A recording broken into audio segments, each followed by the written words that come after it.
Bienvenue à tous sur l'épisode 49 du Brap Show avec Mr. Brap. On va parler du Super Motocross de Saint-Louis et du MXGP de Chine. J'espère que Mr. Brap a suivi le MXGP et qu'il n'a pas juste regardé de highlights. Mais bon, on va voir avec lui. T'as suivi? De A à Z, toutes les manches. Mais non, les qualifs aussi. Non, les qualifs, j'ai regardé résumé, mais le Grand Prix, première et deuxième manche de 250 et 450, j'ai regardé. Ah, c'est bien, c'est bien. Moi aussi, et ça faisait longtemps. Merci à tous de nous suivre. Merci à tous ceux qui ont lâché des petits commentaires pour l'épisode précédent. Ça fait vraiment plaisir. On a eu pas mal de commentaires bien sympas. On a eu quelques commentaires aussi de gens. On nous a informé un petit peu sur comment se passait l'Europe 65 et 85. C'est vrai que on n'était pas tout à fait au courant, donc c'était cool. Et d'autres qui nous donnent leurs avis sur les pilotes, sur les performances. USA Addict notamment. C'est bien lâché et ça, ça fait plaisir. Il est allé franchement au sujet de Tom Vial, Jorge Prado, tout ça. Donc, moi, ça me fait plaisir de discuter avec vous dans les commentaires. Donc, c'est cool. Continuez. N'hésitez pas à vous abonner si vous aimez le contenu et que c'est pas toujours fait. Et que c'est toujours pas fait plutôt. Et merci évidemment à MGT Design et MGT Design Racewear de nous suivre depuis le début de cette aventure. Pour tous vos demandes de kit déco de 100% perso, c'est sur Instagram que ça se passe, @mgtdesign-mx. Et si vous voulez une tenue assortie à la déco, vous pouvez aller sur @mgtdesign-racewear. Et donc là, vous aurez le choix soit entre des tenues déjà existantes ou alors MGT Design Racewear vous fait des tenues de 100% perso. Vous partez d'un tissu blanc et vous faites vraiment tout ce que vous voulez, logo, motifs, couleurs. Donc allez-y, régalez-vous. Et si vous allez sur leur page Instagram, vous verrez un petit peu ce qu'ils ont déjà fait. Il y a vraiment des choses très créatives et très très jolies. Bon, Mister Wrap, combien d'abonnés maintenant sur TikTok? Ça n'a pas bougé, hein, tu sais, là, avec les vacances, plus du tout actif, plus de vidéos, plus de live, plus rien. Donc, si on se montre pas, les gens ne viennent pas. Donc non, ça n'a pas bougé. Ouais, il est temps de se relancer là un peu. Ça reprend quand les lives alors? Quand j'aurai un bureau et une bonne connexion, parce que là justement on Euh, essaye au maximum de tirer de la connexion de mon téléphone en partage et tout, mais c'est compliqué pour les lives, ça prend beaucoup. J'ai essayé ici, mais il y en a un que j'ai pas pu terminer parce que la connexion elle n'était pas assez forte. Ouais. Faut savoir que Mister Brap, sans trop raconter nos vies, mais il est en phase de déménagement. Donc pour l'instant, il loge chez des amis qui sont bien sympas de l'accueillir. Donc il fait comme il peut et il a changé sa chaise. Elle grince encore un peu. Donc il va essayer de pas trop bouger, mais Ouais, c'est léger là, c'est léger. voilà, on va voir. Bon, on va tout de suite parler du grand événement de ce week-end. C'est le take-out de Levi Kitchen sur Hayden Deegan. Qu'est-ce qui s'est passé? Franchement, au final j'ai regardé en direct, hein. J'arrivais pas à dormir, donc je me suis mis dessus et, et j'ai regardé en direct. Ouah, le Et, fou. euh, et ouais, quand je l'ai vu y aller, je me suis dit, mais ah, tu vois qu'il avait de la rancœur, je pense. Tu vois, toutes les fois où Digan il a parlé en Supercross, ouais, quand il était malade, Kitchen, et qu'il a changé de côte, ouais, il y en a qui ont préféré changer de côte et qui n'ont pas voulu faire la course, ou il y en a qui ont peur, enfin bref, tout le temps des petits pics, des trucs envoyés, tu vois. Je pense que Kitchen, ça a été une cocotte minute là. C'est monté en pression, c'est monté, c'est monté. Et là, il a eu l'occasion, il l'avait préparé dès la butte, la butte en sable là. Il l'avait déjà préparé parce que direct après, boum, il va se mettre vers l'intérieur et tu vois qu'il croise toutes les ornières.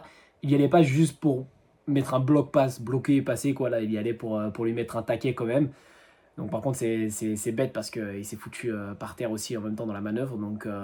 Donc au final, il a perdu pas mal aussi dans tout ça. Mais c'était drôle ensuite de voir les commentaires sur le dernier post de Kitchen sur Instagram où tu avais un peu des deux clans. Mais moi, j'ai trouvé en tout cas qu'il y avait beaucoup plus de fans de Kitchen qui le remerciaient d'avoir fait ça.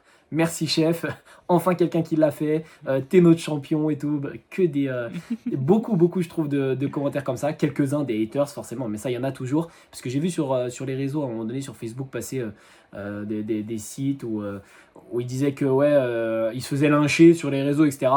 Moi je trouve pas tant que ça, hein. Allez vous faire votre propre avis, mais au contraire je trouve que la majorité sont contents en fait, enfin quelqu'un l'a fait quoi. Plus que des gens qui le détestent, d'être allé un peu gratuitement quoi, lui mettre un taquet.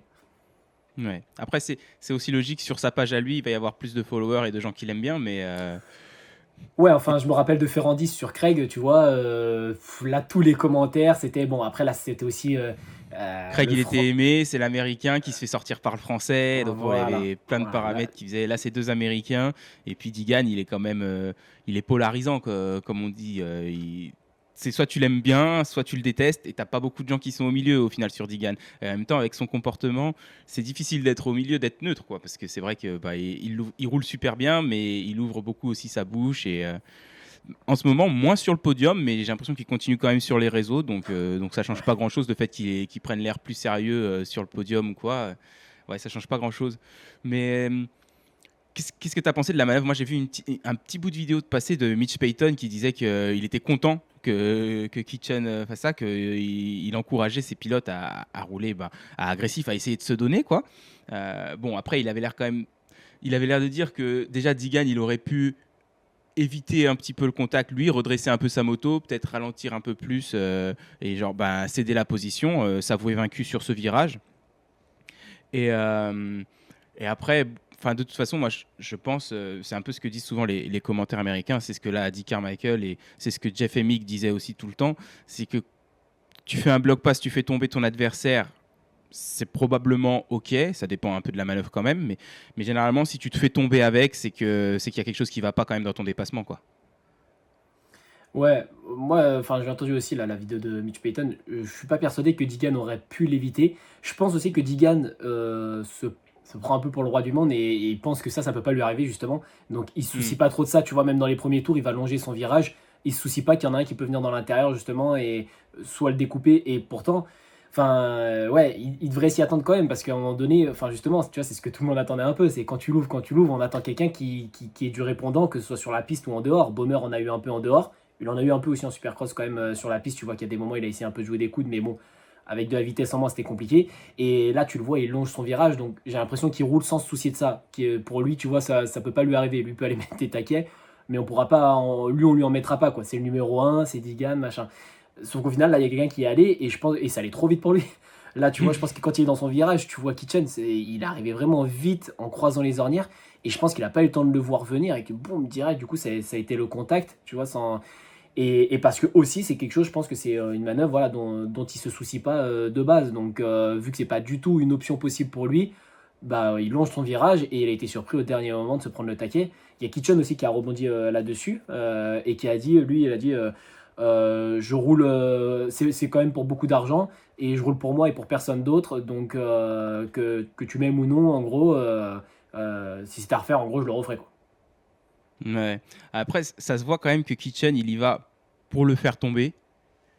Euh, et je trouve ça surprenant parce qu'au championnat, Kitchen, il est trop loin. Enfin, il n'a pas marqué assez de points cette saison. Il a raté beaucoup de courses avec sa blessure à Daytona. Donc, il n'a pas marqué assez de points pour être quand même bien placé au niveau des points SMX. Il ne sera pas champion SMX, c'est ça ce que je veux dire, tu vois. Je pense qu'il ne sera même pas dans le top 3 à la fin des 3 playoffs, Kitchen. Même s'il gagnait là à Saint-Louis et qu'il regagne la semaine prochaine à Vegas avec les doubles et les triples points, je ne suis pas sûr qu'il en marque assez pour être dans le top 3. Donc, même sur les places d'honneur derrière, dans le top 5 et dans le top 10, il y a beaucoup d'argent à prendre. Mais pourquoi aller sortir Digan, qui est en tête du championnat, plus que n'importe qui d'autre? Et pourquoi? Parce que ça avait l'air quand même très ciblé, je trouve, comme manœuvre. Donc c'est ça qui est étrange. Mais après, toi, tu penses peut-être que c'est par rapport aux commentaires sur les réseaux sociaux et tout. Parce que Kitchen, pendant la pré-saison, l'année dernière, il répondait un petit peu, ça l'amusait de se chamailler avec Digan sur les réseaux et de se répondre, quoi.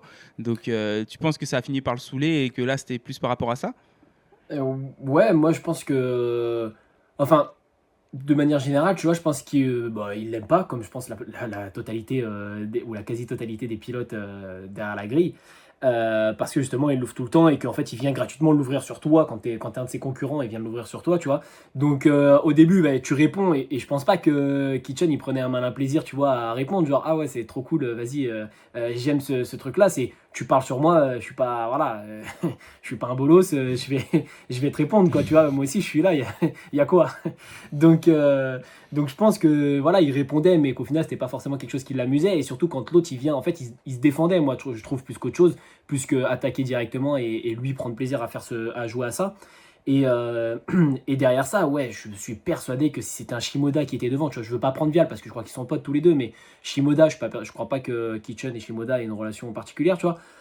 Je pense qu'il y serait pas allé comme ça non plus, tu vois, mais parce que Shimoda, il a Hmm. jamais embêté personne, jamais un mot plus haut que l'autre, toujours humble, respecter ses adversaires, que ce soit sur la piste ou en dehors, donc jamais il y serait allé comme ça. C'est sûr que là, c'était ciblé, c'était Digan devant. Moi, je pense qu'il y a de ça. Aussi, Kitchen, il tombe, je crois, aux essais, sur le départ des essais, et c'est Digan qui a orchestré ça. Alors là, je me dis, bon, là, il a pas fait exprès. Digan, il a pas fait exprès. Il s'est pris le guidon et tout avec Il a mis un Voland. petit coup d'épaule à Volande, Et Voland a volé. mais ouais. Mais non, je pense pas que ce soit ça. En vrai, j'ai regardé ça parce que quand il en a parlé, justement, Kitchen, il disait bah déjà, je suis content d'être en bonne santé après le crash des practices, etc. Et du coup, je me suis dit, bon, peut-être que ça s'en a rajouté. Genre, vas-y, putain, Digan, vraiment, c'est vraiment un trou de balle et tout. Je sais pas. Ouais, mais enfin, Kitchen, et c'est pas sa première course de moto. Ouais. Il le voit sur le replay que bon, oui, il y a un petit coup d'épaule, mais enfin, c'est des contacts du départ, c'est des choses qui arrivent en fait. Hmm. C'est enfin, pour le coup, c'est malheureux ce qui est arrivé à Volant. D'ailleurs, je sais pas à quel point il s'est fait mal et où il s'est fait mal, parce que il a pas roulé sur les manches, si. Non, je crois pas, Je, hein. Il me semble je que crois pas déjà, il qu'il est ait pris le sorti. départ. Ouais, il est sorti Donc, dès les essais. c'est dommage, mais c'est vraiment, j'ai envie de dire, la faute à pas de chance. Et tu vois, moi là, encore une fois, je dirais, bah ouais, mais les gars, prenez pas le risque aux essais. Hmm. Je comprends que tu as envie d'essayer. Voilà, j'ai chargé la map. Peut-être que tu as changé de map dans la semaine pour le départ. Tu veux juste. Voilà, c'est ton premier départ de la journée. Ça t'évite de faire un premier départ directement en conditions de course. Tu veux te régler. Tout comme. Enfin, je sais pas. Un musicien fait une répète, même si c'est le 14e spectacle de la même tournée. Il fait quand même une petite répète la veille ou quoi. Des réglages de son, tout ça. Donc, c'est peut-être un petit peu le même état d'esprit. Ou même si tu es rodé au niveau de tes départs. Ou peut-être que justement. Voland, il trouvait que ses départs n'étaient pas top, donc un de plus pour essayer de les améliorer, c'est bon à prendre. Mais en même temps, voilà, quand ils sont 22 derrière la grille à partir tous ensemble, il y a un risque. On dit souvent que les départs, c'est quand même la partie la plus dangereuse de la course.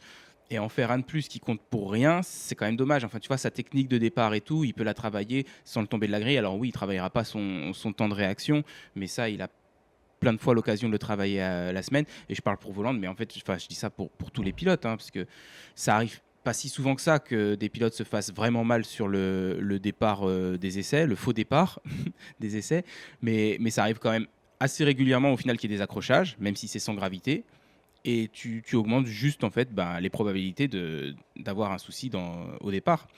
Donc, je trouve ça dommage. Mais encore une fois, sinon, au-delà de ça, enfin, je blâmerai pas Digan, je blâmerai pas Voland.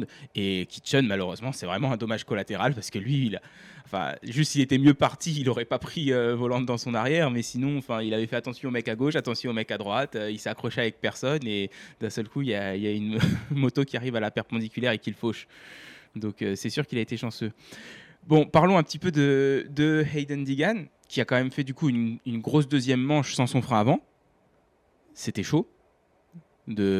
Parce qu'à un moment donné, Jason Thomas dit qu'il fait les mêmes temps que Tom Vial devant, et que du coup, c'était à peu près à la mi-manche, et que du coup, il dit, à mon avis, il doit avoir moyen quand même d'utiliser un peu son frein avant, je ne sais pas comment, il doit avoir un bout de levier qui dépasse ou quoi, parce que je l'imagine pas faire des temps comme ça sans frein avant. Et il y a le mécanicien de Digan qui a mis une photo du levier après la course sur les réseaux, je crois, et on a vu qu'il restait rien, quoi. Il pouvait pas s'en servir.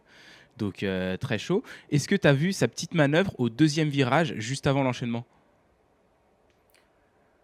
Au deuxième Parce que virage. Digan, il part pas super bien en deuxième manche, donc ils font la courbe à gauche là. Puis tu sais, donc ça faisait une bosse avec des vagues. Et là, dans l'épingle à droite avant l'enchaînement, il serre tout à l'intérieur. Et au lieu d'aller faire double et puis sauter par-dessus les tables comme tout le monde faisait, parce que vu qu'il y a du monde, tu peux pas vraiment faire triple sur table. Donc il enroule la première, puis il fait on, on, off, triple simple, et il doit doubler 4-5 mecs comme ça, et il se retrouve quatrième à la fin de cet enchaînement, alors qu'il était mid-pack après le premier virage, quoi. Dans le deuxième, du coup, en se Hmm. mettant tout à l'intérieur, déjà, il double du monde, et en faisant l'enrouler. Et parce qu'au final, peut-être que Tom réussit à faire le triple sur table dès le premier tour, vu que lui, il avait personne devant lui, mais je suis à peu près sûr que tous les autres derrière, ils ont fait double, puis ensuite sauter depuis la table, soit sur la deuxième, soit derrière la deuxième. Et Digan, en faisant son enroulé on-on, off-triple, il allait plus vite. Et du coup, il a doublé pas mal de monde là, c'était magnifique. Du coup, non, t'as pas vu?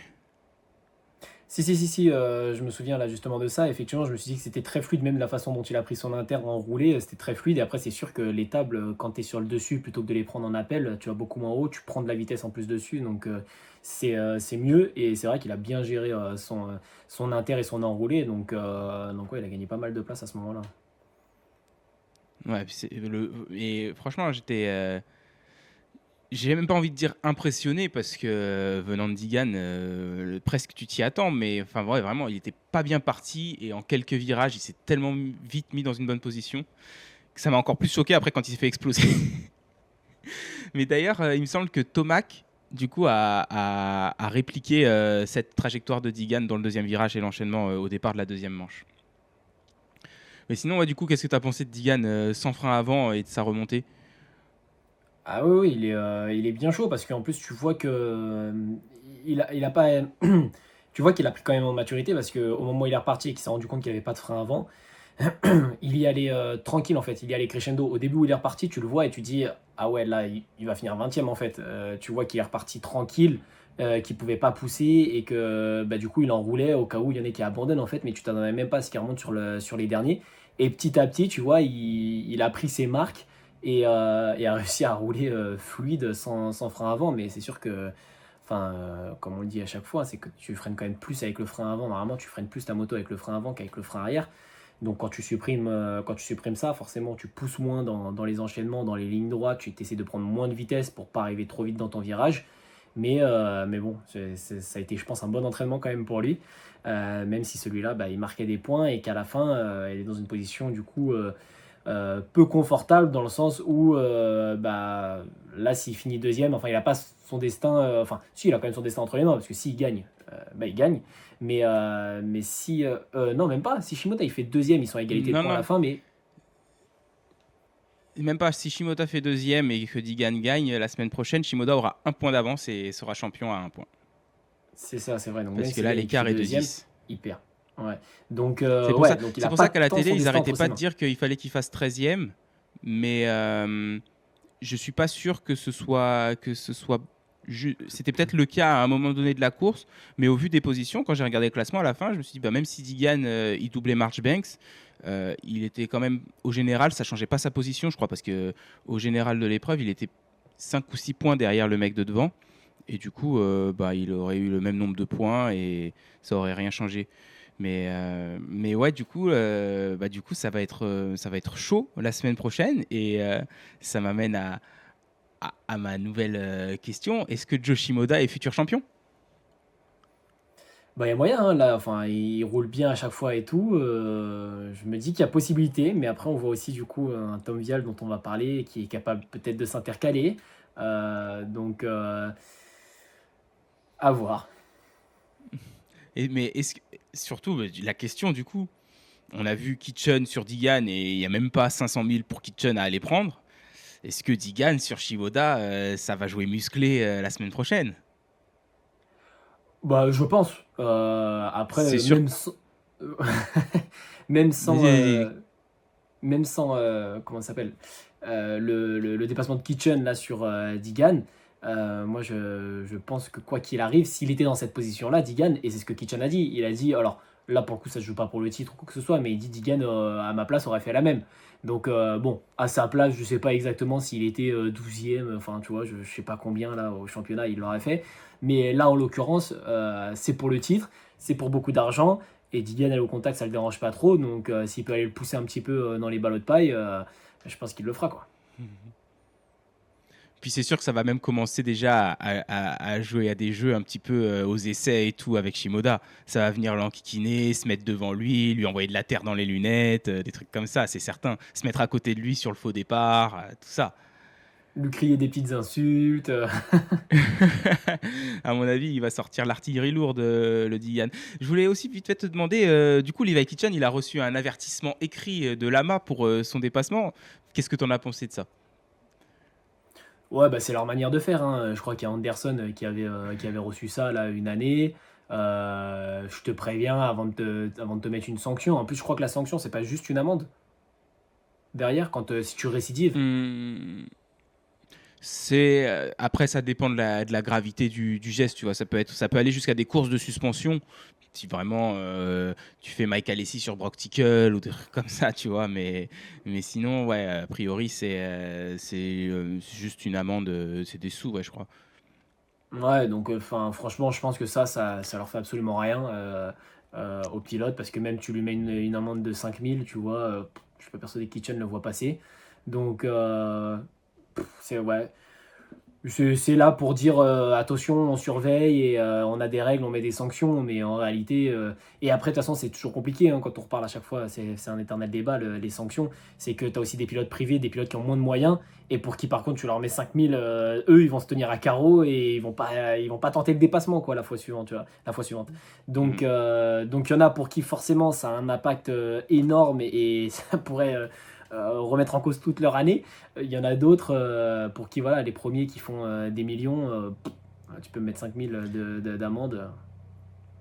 Mais est-ce que tu penses que les mecs de LCQ qui te font des dépassements comme ça, des tentatives de dépassement comme ça tous les week-ends en Supercross, ils reçoivent à chaque fois des avertissements écrits?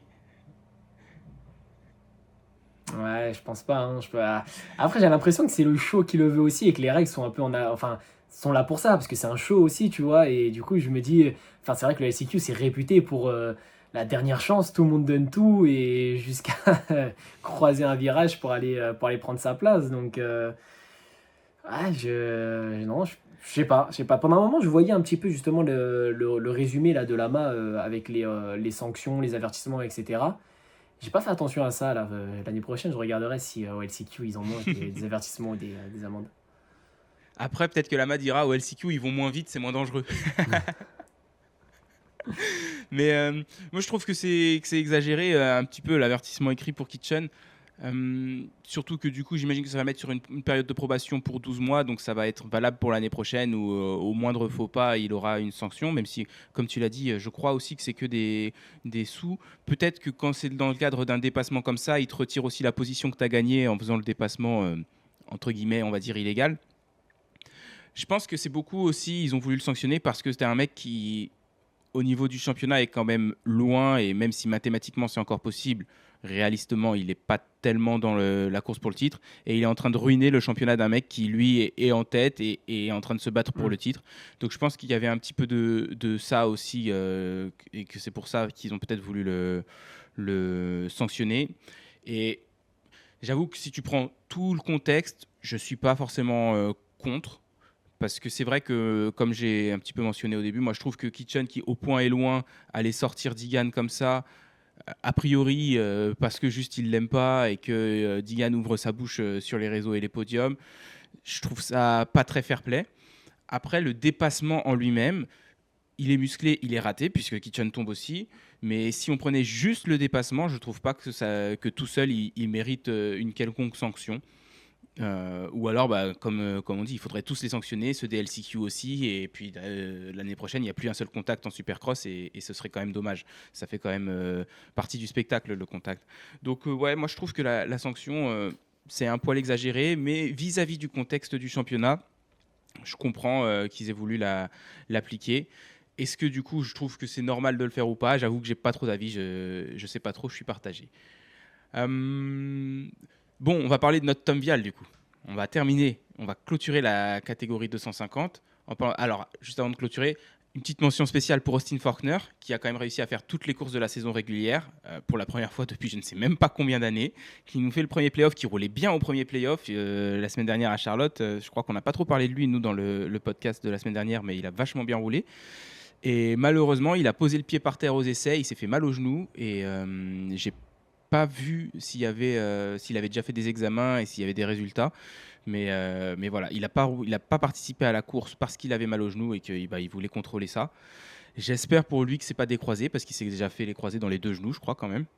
Et que si on a vu Jet qui est revenu assez vite des croisés, mais enfin là on est quand même mi-septembre. S'il rate déjà 3 mois de préparation à cause de ligaments croisés touchés, ça va être malheureusement problématique pour 2026. Ça va vachement le retarder, quoi.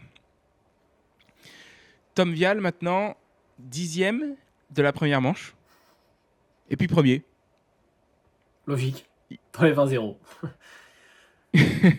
Il a changé le réglage de la fourche entre la première et la deuxième.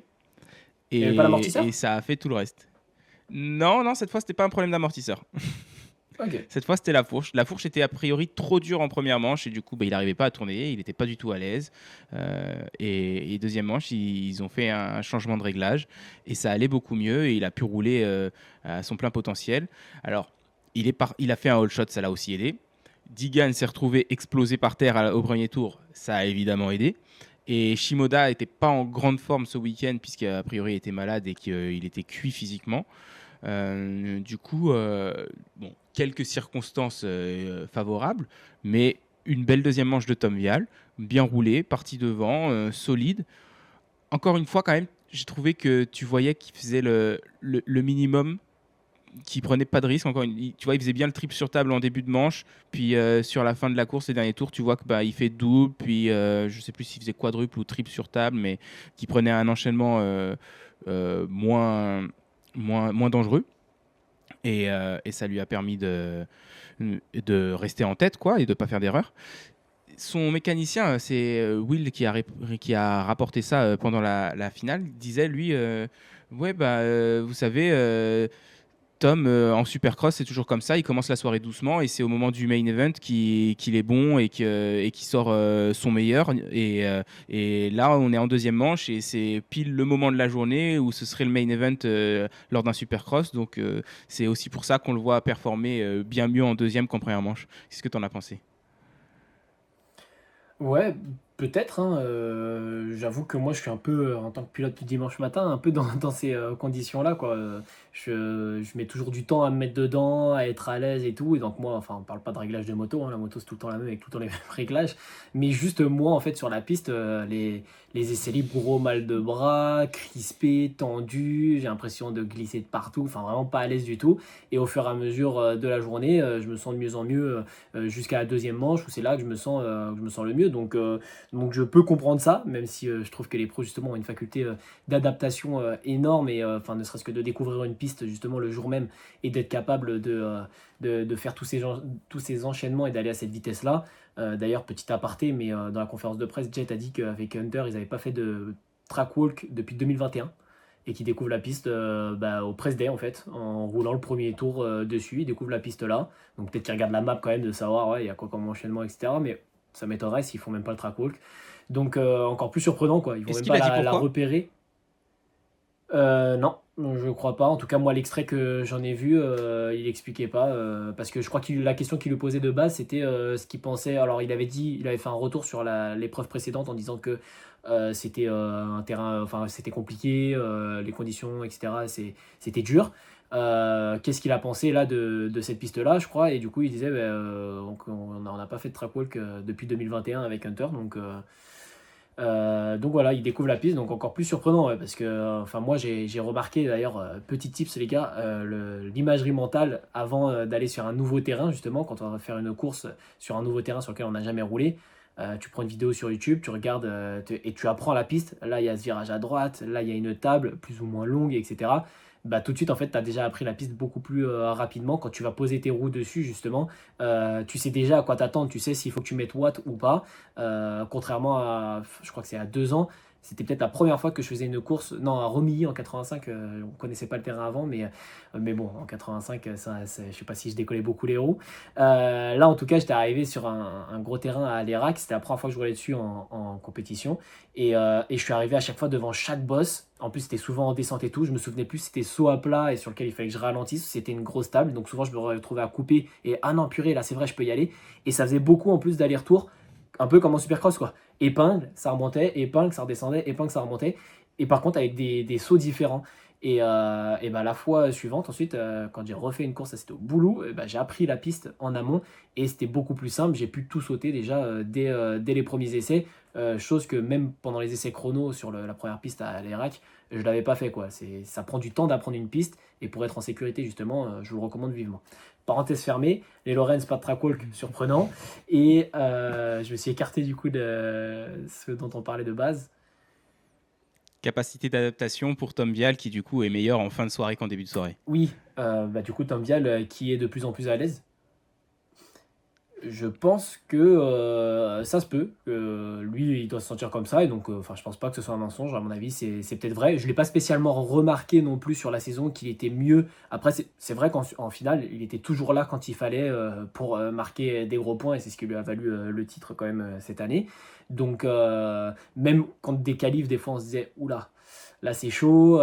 Effectivement, il perd des Hmm. secondes, il perd du terrain. Donc, non, moi je veux bien le croire. Et après, ouais, je pense que Tom Vial il est quand même un pilote très safe, justement, qui va rouler en sécurité. Et je pense, en plus, au point où il en est, au niveau de sa carrière 250, là, en SMX, qu'il est un peu loin dans les points, que l'année prochaine, c'est un nouveau chapitre, etc. Je pense qu'il est même pas dans une dynamique où il va prendre le plus de risques non plus, quoi. Il sait qu'il a de nouvelles choses qui l'attendent, il signe un nouveau Hmm. contrat, etc. Donc je pense qu'il n'est pas dans une optique non plus de prouver, de prendre des risques, de se donner au maximum. À mon avis, il veut juste finir la saison en bonne santé et pas trop forcer non plus quand il n'est pas à l'aise sur la moto. Donc je pense que c'est pour ça qu'on a vu un peu le jour et la nuit, tous ces facteurs-là réunis, le jour et la nuit entre sa première et sa deuxième manche. Ouais, et du coup, forcément, peut-être que ses courses vont être plus dictées par son départ. C'est ce qui veut dire que bah, quand il va bien partir, il peut pousser, il n'y a personne devant lui, sans prendre trop de risques. Là où bah, s'il part dixième et que tu as des mecs devant, derrière, à gauche, à droite, au-dessus et en dessous, forcément, il va peut-être être un peu plus timide et le temps que ça se décante un peu, les leaders sont aussi trop loin, quoi. C'est vrai que bah, ça fait sens, hein, puis de toute façon, c'est caractéristique de Tom. On l'a jamais vu débrancher en supercross et y aller comme un taré. Mais quoi qu'il en soit, ça faisait vraiment très plaisir de le voir remporter une manche. Et avant de partir sur la catégorie 450, je voulais te demander, de ton point de vue de spectateur, qu'est-ce que tu as pensé du circuit à Saint-Louis? Bon, il m'a pas déplu. Je pense par contre pour les pilotes, mais donc pas d'un point de vue spectateur, je trouve il était un peu glissant quand même. Enfin, on viendra peut-être après quand on parlera de la catégorie 450, mais on voit par exemple que Jet il glissait beaucoup. Et c'est vrai que je trouve ça plus marquant sur lui parce que c'est rare en fait de le voir avec l'arrière qui part de temps en temps. Il est tellement très, très propre quand il roule que ça marque plus. Tu te dis si Jet glisse, le terrain glisse. Donc, ouais, j'avais l'impression qu'il était quand même un peu glissant. Mais enfin, à part ça, en tout cas, le tracé, moi, j'ai trouvé enfin, j'ai trouvé sympa. Je trouve qu'il faisait plus Supercross, du coup, que celui d'avant. Un peu plus Supercross. Et, mais ouais, enfin, je pense, tu vois, j'aurais pas kiffé rouler dessus parce que même dans la portion là, qui va dans les coursives un peu, là, tu voyais, pareil, l'ornière, enfin, c'était troué, mais un peu en poussière et tout. Ça va mettre un petit coup d'eau, un petit coup de herse, quoi, pour que ce soit un peu plus sympa à rouler. Moi, en tant que pilote du dimanche matin, je roule pas dans ces conditions-là, les gars. Ouais, je crois qu'ils ont voulu le faire en sable, la partie dans le couloir, sauf qu'au final, tu vois que bah, tu as une petite couche de terre et une petite couche de sable par-dessus. Puis à la fin, avec le freinage, j'ai l'impression que sur la partie entrée dans le couloir, il y avait plus de sable presque, et tout s'est retrouvé dans le virage, et puis après à la sortie. Et moi, j'ai trouvé quand même pas génial la piste. Je trouvais que c'était trop simple un peu pour eux, tu vois, en dehors de l'enchaînement qui, lui, pour le coup, avait pas l'air si évident, notamment parce que ça glissait un petit peu et du coup, le 3 sur table, tu voyais qu'il fallait bien soigner son virage avant pour le réussir. Et c'était un des endroits où tu pouvais bien faire la différence. Mais c'est vrai qu'en dehors de ça, bah, on a vu évidemment Jet, lui, première manche, il est parti derrière et il est remonté à la quatrième place. Mais bon, Jet, il est fabuleux. Mais et encore plus, du coup, en deuxième manche, quand ça a séché, j'ai trouvé que ben, on a quand même senti que du coup, c'était monotrajectoire et que il y avait encore une fois une limite à la piste. Tu pouvais pas trop pousser et puis même en poussant, enfin, sans être musclé. Et c'est peut-être aussi un peu pour ça que Kitchen y est allé comme un bourrin sur Digan. C'est que sans être musclé, c'était quand même compliqué de faire des dépassements, quoi. Ouais, peut-être un peu difficile à doubler, mais à la fois, enfin, je veux dire, quand tu as des épingles, tu vois, des virages à 180, normalement, il y a de quoi doubler, tu vois, il y a de quoi se positionner dans l'intérieur et sans forcément aller découper, mais mettre du bloc pass, croiser les lignes, etc., tu vois, donc, ouais, je sais pas si c'est la faute au terrain du Ouais. fait qu'on ait eu pas énormément de dépassements ou si c'est juste que bah, on a quand même des niveaux. Ça a peut-être nivelé un peu enfin, homogénéiser le niveau de tous les pilotes, je sais pas. Ouais, ça favorisait pas en fait les erreurs. Ça poussait pas tellement à faire des erreurs, je trouve, la piste, parce que tu vois, en dehors de l'enchaînement, après, il y avait juste des doubles. Enfin, tout le monde va les réussir, les doubles. Euh, le virage, au final, l'épingle en dévers, où tout le monde aux essais allait à l'extérieur pour refaire double en sortant avant d'aller dans les coursives. Au moment des manches, tout le monde allait à l'intérieur. Et alors, Jet utilisait un petit trou pour faire quand même double depuis l'intérieur, et c'était super beau. Et c'est une différence que lui a réussi à faire et que personne n'a répliqué. Mais tu vois, le virage dans le couloir, il était à plat en sable, tu pouvais rien faire. Autant mettre un relevé à cet endroit-là, faire quelque chose que tu puisses recouper. Après, je pense qu'il était très étroit et que de toute façon, si tu recoupais, tu risquais de te prendre des poteaux dans la tronche. Donc, à mon avis, ils avaient pas trop envie de. Mais, euh, mais ouais, où tu mets une bosse à l'intérieur, juste au freinage à l'intérieur, comme en outdoor, quelque chose comme ça. Peut-être que au final, moi je trouve il aurait peut-être dû être encore plus supercross parce que c'est vrai que bon, tu avais cet enchaînement le long des tribunes, mais le reste, ça faisait un peu supercross facile, quoi.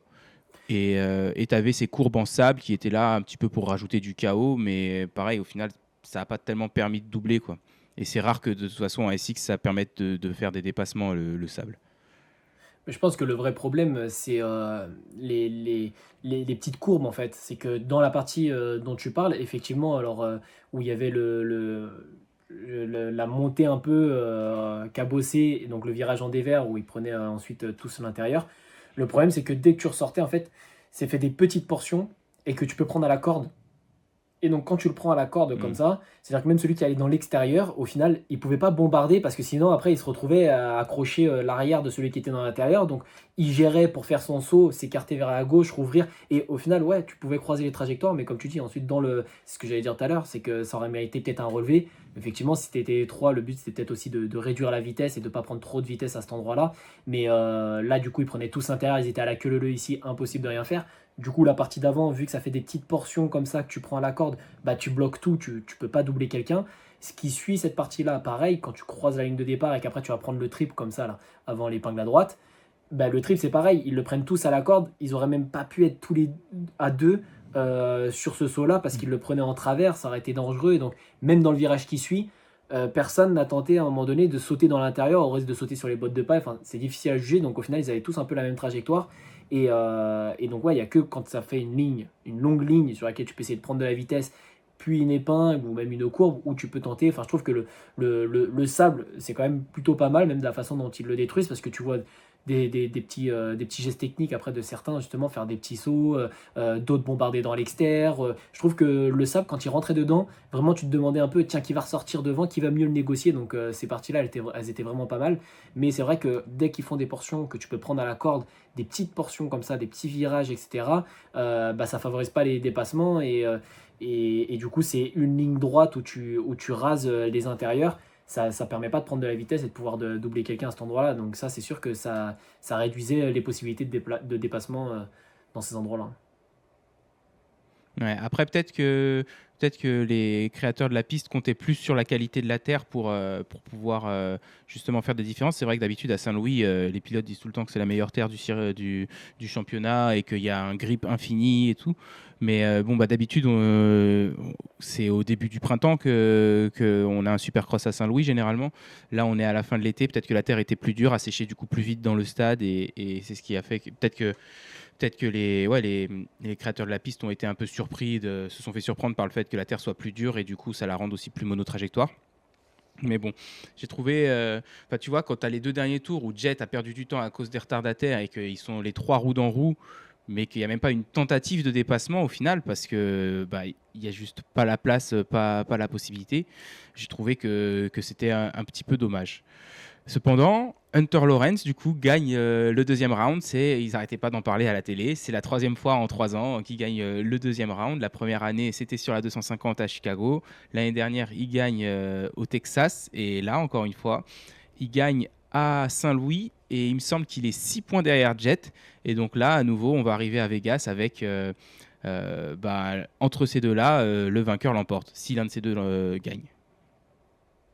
Ouais, c'est stylé. Et puis c'est bien pour eux. Hein. Là, franchement, enfin, je veux dire, encore une fois, c'est je sais pas trop comment ils gèrent leur argent, mais bon, je sais que tous les deux ont contribué à rembourser peut-être un peu les dettes ou du moins à mettre bien la famille qui a tout quitté, qui a tout vendu pour se rendre aux États-Unis. Donc c'est sûr que ça, d'un point de vue familial, l'un ou l'autre, c'est bien quoi les gars. Donc ils mettent deux jetons quoi. Ils misent deux fois eux. Donc non, c'est cool pour tant d'argent en plus. C'est stylé, mais bon, je pense quand même toujours petit avantage à Jet. Je suis un peu plus serein pour Jet, mais bon, on voit comme là que tout peut arriver. Ce week-end, Jet n'a pas gagné, donc à suivre. Ouais, puis c'est ça. Puis vu que tout se joue sur une seule course, là, ben vraiment, tout est possible. Évidemment, oui, Jet bah, a plus de 50% de victoire. Je pense que si tu combines Supercross et Motocross, il est toujours à plus de 50% de victoire sur ses départs en 450. Peut-être même si tu combines 450 et 250, tellement qu'il a gagné en 450 motocross. Ce serait intéressant de regarder d'ailleurs. Donc évidemment qu'il part un peu favori. Je pense que la cote est plus basse pour Jet que pour Hunter. Mais cependant, ouais, vu que il suffit de gagner une course pour gagner tout, je pense que ouais, Hunter, il va y croire à fond.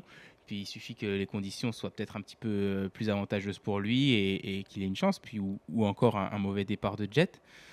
Euh, c'est c'est Stewart qui disait aux commentaires de la course qu'il pensait que le terrain, bah justement, vu qu'il était un petit peu glissant et tout, il favorisait peut-être plus Hunter, qui est quand même plus neutre sur la moto que Jet et qui est vraiment très doux sur l'accélérateur. Il disait qu'il lui faisait penser un petit peu à Roxen. Roxane d'ailleurs, j'ai pas noté sur mon papier, mais qui a fini deuxième de la première manche, impressionnant, et qui a fait encore une bataille de plus avec Cooper Webb en seconde manche.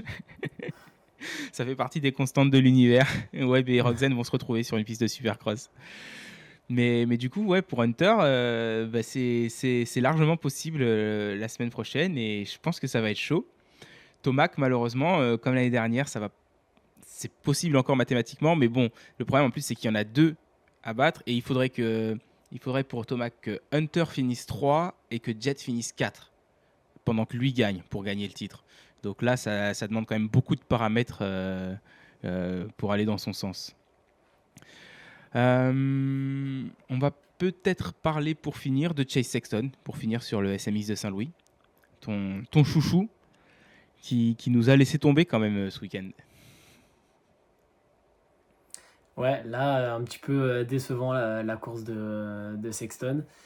Bon, je crois que de ce que j'ai vu là de son post Insta, je crois il était pas très content de la moto à ce moment-là, mais il a essayé de le glisser, je pense, avec beaucoup plus de tact que notre ami Prado.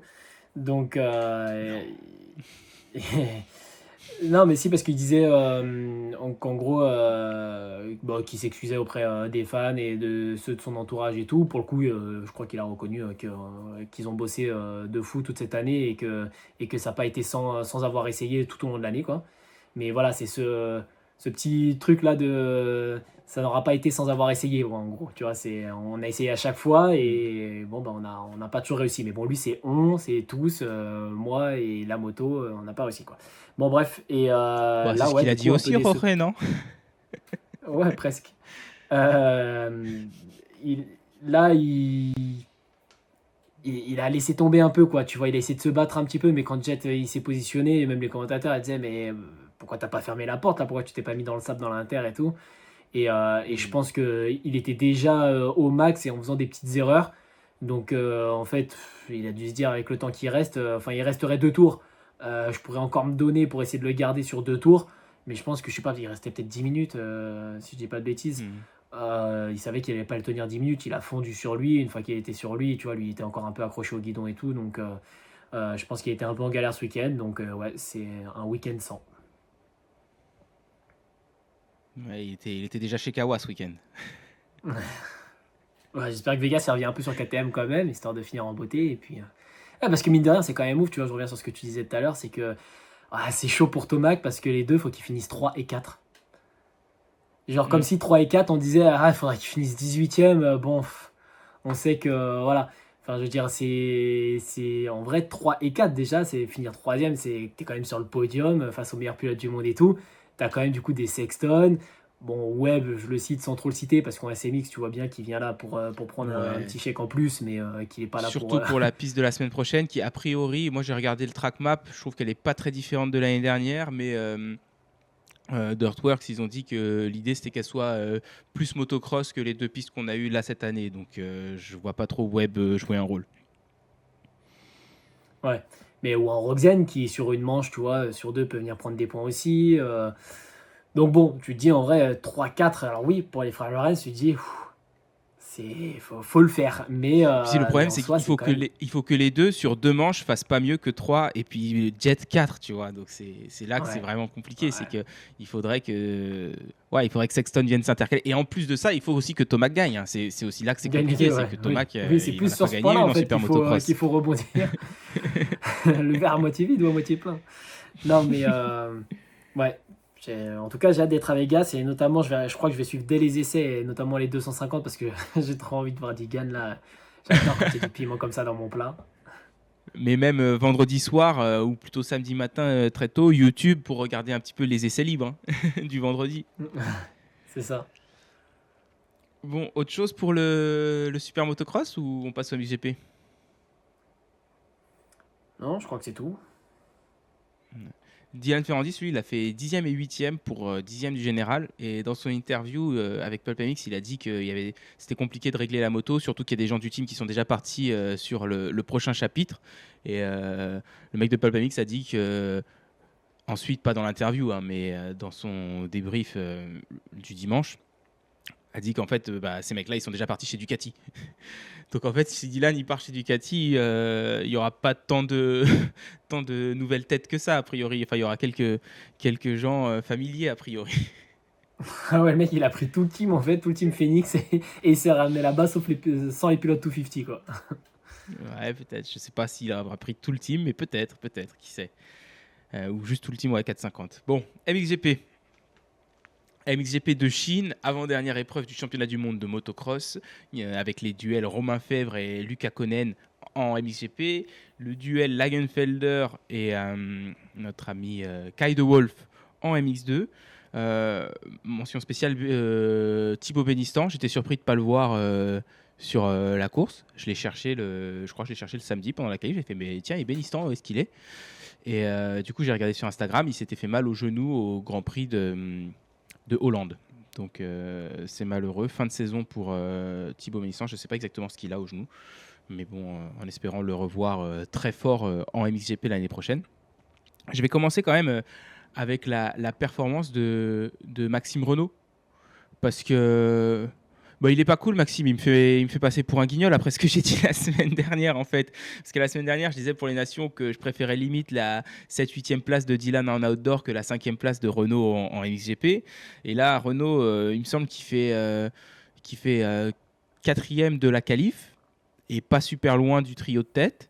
Genre, enfin, il était genre vraiment à mi-distance entre, il me semble, le groupe d'après et le groupe d'avant. Je crois qu'il finit deuxième de la première manche.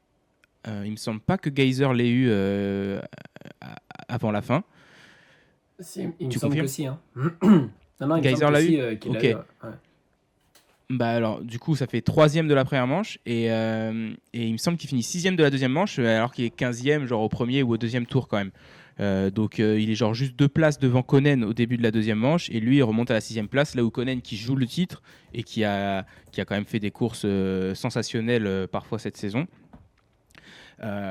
Est resté, il me semble qu'il termine à la 11e place en deuxième manche, Konen. J'ai pas noté, mais il me semble que c'est ça. Du coup, ouais, Maxime Renault, j'étais super content de voir qu'il reprend du poil de la bête. Et ça me motive pour les nations, quoi. En tant que spectateur, j'arrive en spectateur plus motivé, quoi.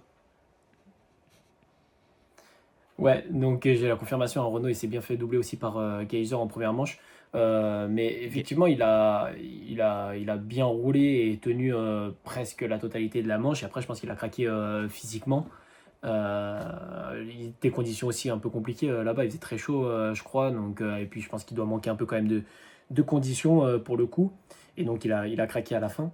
Mais effectivement, c'était assez surprenant, je m'y attendais pas. Donc, all shot, et au final, qui tenait la distance sur Erlings pendant une bonne partie de la manche. Donc c'est bien. S'il arrive à monter comme ça en pression jusqu'aux nations, ça, effectivement, ça motive un peu plus, quoi. Mais ouais, Erlings aussi, ben, il était là au bon endroit au bon moment à chaque fois. Enfin, il était chaud, il était derrière, il a tenu tout le long. Et franchement, quand je le voyais, enfin, vraiment, je l'ai regardé. Pourtant, c'était assez, ça bougeait pas trop tout au long de la manche entre ces deux-là, en tout cas. Mais je gardais quand même un œil parce que on sait qu'Erlings il est aussi fort quand même dans les derniers tours. Et je savais que, je sais pas, je sentais qu'il allait pas se contenter de cette deuxième place et qu'il allait vraiment essayer jusqu'au bout. Et puis, bah, ça l'a fait au final. Ouais, et puis il a peut-être été un petit peu plus solide du coup physiquement, Erlings. C'est vrai que la chaleur, ça m'a fait marrer les spectateurs parce que on en a vu des courses où il fait chaud. Tu vois, il y en a plusieurs tous les étés aux États-Unis. On en a vu même en Europe, que ce soit en Espagne ou au Portugal et tout. Mais c'est le seul Grand Prix, le Grand Prix de Chine, où tu vois des parasols et des éventails dans les gradins, quoi. Ouais. Ça m'a fait bien rire. Mais les différences de culture. Tu vois, genre, tu regardes un Grand Prix en France ou aux États-Unis, tu aurais plus des mecs qui ont déjà descendu 2 ou 3 pintes de bière, torse nu, qui, qui secouent les t-shirts en l'air. Et eux, c'est pas du tout le même délire. Mais ouais, le contraste m'a bien fait sourire. Bon, on va continuer sur la catégorie MXGP, mais Conan, craquage complet, hein. Ouais. Bah, et là, il n'était pas là, il n'était pas au rendez-vous. Et la chute en deuxième manche, en plus, dès le départ, ça l'a pas aidé. Et puis, il n'a pas pu faire une remontée comme Ça, il a c'est déjà pu c'est une faire. erreur Donc, mentale, comme ils disent aux États-Unis. ouais, ouais, je sais pas si elle est mentale parce que cet intérieur-là, alors autant il a essayé de prendre une ornière justement qui avait l'air dessinée, mais sinon cet intérieur-là, enfin quand tu vois le premier départ des 250, je crois qu'il y a Conan qui s'y lance, c'est un truc de boue presque, une mare de boue l'intérieur ici quoi, c'est archi glissant et tu vois que ça a été lissé, que c'est pas du tout dur. Donc, bah, comme Conan aussi en première manche d'ailleurs, quand il se fait doubler, je crois que non, c'est en première, c'est en deuxième manche ça, qui perd l'avant. Dans ce virage-là aussi, Sacha. Oui, c'est en deuxième manche. C'est au départ de la deuxième manche. Non, Sacha Conan. Ah, Sacha Il Conan, est tombé dans ce virage-là. euh, il est tombé dans ce virage-là. C'est aussi en deuxième manche. Ouais, Parce qu'en c'est première quand il se manche, il faisait fait la doubler en chute deuxième où il met manche la par. tête dans le talus là et il gagne quand même. Voilà, donc. Et là, c'est pareil. Quand je l'ai vu se faire doubler, Sacha, là, bah, on est sur la MXGP, on reviendra sur les MX2 après, je divague. Mais non, ouais, du coup, il a craqué. Puis Fèvre, il est resté solide jusqu'au bout. Donc c'est bon pour le championnat. C'est sûr qu'il a dit, je suis pas sur le podium, mais bon, je m'en fous d'être sur le podium. Là, c'est une bonne opération au championnat. Donc c'est vrai qu'il peut souffler un bon coup quand même avant la dernière. Ouais, ouais. Puis je pense que du coup, le podium, une fois qu'il savait où était Conan, il est pas trop allé le chercher. Moi, je suis quand même content de ce Grand Prix et le Grand Prix de Suède où, en fait, je trouve que c'est là que Romain il va vraiment chercher son titre. Et avant ça, tu vois, j'avais peur en fait qu'il y a un peu une petite astérix sur le titre de Romain Fèvre où tu te dis oui, il a gagné, mais c'est parce que Conan il a commencé le championnat blessé et que Erlings était pas là et que Geyser et Renault ils se sont blessés et du coup bah, il a hérité du titre un peu comme ça. Mais tu vois là, enfin il a battu Erlings quand même quand Erlings est revenu et il y a eu des moments où il était déjà très bon, il a réussi quand même à le battre. Il a réussi à battre Conan en France et il a réussi ensuite, enfin tu vois, en Suède, il était intouchable, Romain. Je pense que même si Geyser était revenu à 100% à ce moment-là, je ne suis pas sûr qu'il l'aurait battu sur tout le week-end. Enfin, vraiment, il avait fait un Grand Prix incroyable. Et Conan, bah, en Suède, je sais pas, il se touche l'épaule à la fin de la première manche, je crois, un truc comme ça. Donc je sais pas s'il était diminué physiquement, mais 1 ou 2 semaines après, en Hollande, il fait un Grand Prix de fou, avec des remontées sensationnelles et une vitesse. Bah, enfin, il a recollé Erlings, qui est le roi du sable, enfin, à une vitesse fulgurante. Et à nouveau, là, on se retrouve sur la terre. Et en fait, bah, je me dis que peut-être que Conan, il est quand même un peu moins bon sur la terre que dans le sable. Et c'est assez normal étant pilote belge, j'ai envie de dire. même s'il reste très très bon sur toutes les surfaces. Mais voilà, du coup, je trouve que c'est ces dernières performances où en fait, aussi, je pense que Romain Fèvre, très tôt, vu qu'il avait, une fois que Geyser a quitté le championnat, il avait tout de suite une grosse avance. Je pense qu'il s'est très tôt mis en gestion de risque et gestion de points. Et du coup, je suis content quand même de le voir faire ces grands prix-là et où en fait, Konen craque un petit peu là où lui il reste solide sous la pression du championnat. Parce que c'est grâce à ces performances-là que je me dis le titre de Romain, il va probablement être champion et c'est quand même mérité, quoi. C'est pas juste un peu un coup de bol parce que lui, il est resté en bonne santé là où les autres se sont blessés cette année. Ouais, et puis quoi qu'il en soit, ça fait partie du sport aussi, hein. Enfin, je veux dire, lui aussi, il y a des saisons où je me souviens blessé au pouce, enfin, et où il a eu des blessures, hein, sur ces 10 dernières années, entre son premier titre et potentiellement là le second en MXGP. Donc ouais, ça fait partie du truc. Après, c'est vrai que stat intéressante, c'est que Erlings, Konen et Fèvre ont le même nombre de victoires au général cette saison. Mais Ah ouais. Erlings, en tout cas, il n'a pas participé à autant de Grands Prix que les deux autres. Donc c'est vrai que tu te dis, si Erlings avait fait toutes les épreuves, mais bon, enfin voilà, si Erlings avait fait toutes les épreuves toute sa carrière, ouais, il aura peut-être tous les titres. Donc voilà, avec Il des aurait si, encore une 200 fois, hein. victoires de Grand Prix, 15 titres champion du monde. C'est ça, avec des sites, tu refais la carrière de chacun. Donc, non, ça fait partie du truc, même si effectivement, peut-être que sur le papier, surtout quand tu vois Erlings revenir encore après une blessure et qui arrive à les battre. Mais voilà, tu as aussi Romain qui, du coup, si Erlings me bat, en fait, quand je vois Erlings devant, j'essaie d'accrocher. Si je l'accroche pas, lui, c'est pas grave. Il est tellement loin en championnat que si lui me prend des points, c'est pas grave. C'est mieux si moi je peux les prendre et intercaler quelqu'un, mais c'est pas le plus important. Donc forcément, ça rentre aussi dans ta façon d'aborder la course, dans la façon de te donner et de prendre des risques. Effectivement, on a aussi souvent vu Romain partir à la faute après quand il se donnait, etc. Que là, à ce moment-là de la saison, en tout cas, ça vaut plus trop le coup. Et puis il perd plus quand il fait une petite chute comme ça alors qu'il était deuxième, par exemple, que de rester deuxième et de ne pas chuter et de rester safe.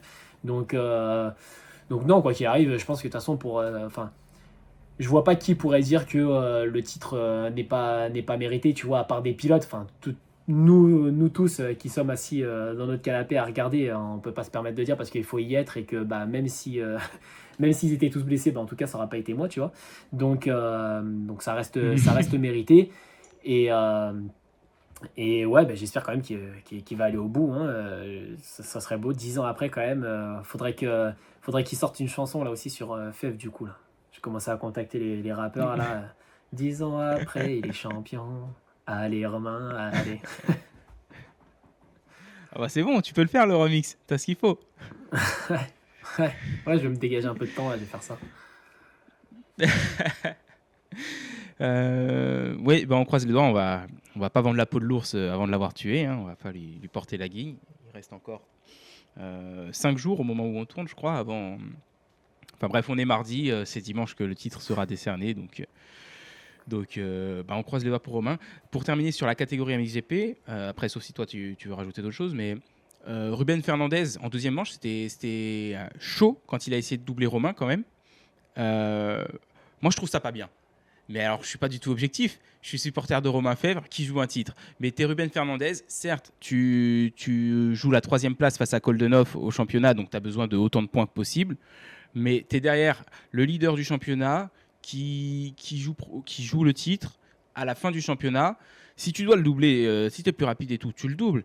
Mais moi, je trouve que tu le doubles pas en allant au contact. Tu prends pas de risque comme ça, ou genre dans un mouchoir de poche sur un saut, entre le talus et le pilote, tu t'essayes de te faufiler alors qu'il n'y a pas vraiment la place. Je trouve qu'il y avait une petite prise de risque qui était. Il n'y a pas vraiment de règle qui l'interdit, si tu veux, mais j'ai trouvé que c'était pas très courtois, pas très fair-play, et il me semble que d'habitude, il y a quand même un petit peu une entente où quand tu es un pilote qui joue pas le titre, face au pilote qui joue le titre, tu forces pas trop et tu fais attention un minimum, quoi. Enfin, sur les autres championnats que j'ai pu voir jusque-là, j'ai toujours trouvé que c'était un peu comme ça. Tu vois, quand tu as un pilote, comme par exemple, tu vois Konen, qui chute en deuxième manche, quand il doit remonter, s'il remonte, généralement, les pilotes du pack, ils se battent pas comme si c'était la place de leur vie, alors que l'autre derrière, il joue le championnat et qu'il est en train de remonter, tu vois, et que de toute façon, il est plus rapide. Il me semble qu'en fin de championnat, il y a souvent un petit peu quand même dans les mœurs, ça, et j'ai trouvé que Fernandez, il en avait rien à cirer. Ouais, bah on l'a vu avec Baumer sur Amaker lors de la finale du SX. Hmm. Ce que tu es en train de Mo- dire. Il était très respectueux et il a laissé passer le mec qui revenait sur lui. Non, moi, enfin, j'ai vu. Ouais, mais bon, enfin, Geyser, il joue pas le titre non plus, tu vois, ni Geyser ni Fernandez, là. Non, mais j'ai vu plusieurs messages justement passer comme ça, des commentaires sur le Big aussi, justement, de gars qui disaient quel guignol ce Fernandez et tout, enfin, qui avait un peu la haine contre lui. Moi, ça m'a fait rire le regard de Romain Fèvre. Tu vois que sur le saut, quand il regarde en arrière, il est très vif, genre, hé, tu fais quoi là? Donc ça lui a pas plu. Moi, je trouve que, enfin, au départ, tu vois, dans ce virage-là, il recoupe. Et il se trouve que Romain Fèvre recoupe un peu aussi son virage, tu vois. Et donc, ouais, effectivement, il aurait pu couper en recoupant, se rendre compte que, ah, ça va être serré, je coupe. Mais à la fois, enfin, à un moment donné, ils roulent tous, chacun pour eux. Si je suis plus rapide, l'autre il me ferme les portes, c'est pas parce que c'est le champion, enfin, il joue le championnat qu'il est en tête que du coup, ah bon, bah, je vais pas le doubler alors parce que la seule façon dont je double, vu qu'il ferme bien les portes, etc., ce serait peut-être d'aller au contact à un moment donné ou quoi. Moi, je trouve que c'est plus à Romain de se dire, ok, le mec derrière moi, il se fait un peu pressant, pour l'instant je le tiens, mais je vois qu'il est là. Bah, peut-être du coup, je lève le pied, je le laisse, je reste derrière lui et je vois si au final en vitesse, peut-être que je suis un peu plus rapide, je pourrais retenter de le redoubler. Ou alors, bah, je reste juste derrière lui si c'est un mec qui est plus rapide. Tu vois, je pense que c'est plus dans ce sens-là. Lui, enfin, je veux dire, Fernandez, justement, qu'est-ce qu'il en a à faire, quoi. Lui, il fait son championnat, pareil. Enfin, je veux dire, il y a des bonus à aller chercher. Là, je crois que c'était pour. Alors, je sais pas s'il manquait le podium, s'il le doublait pas.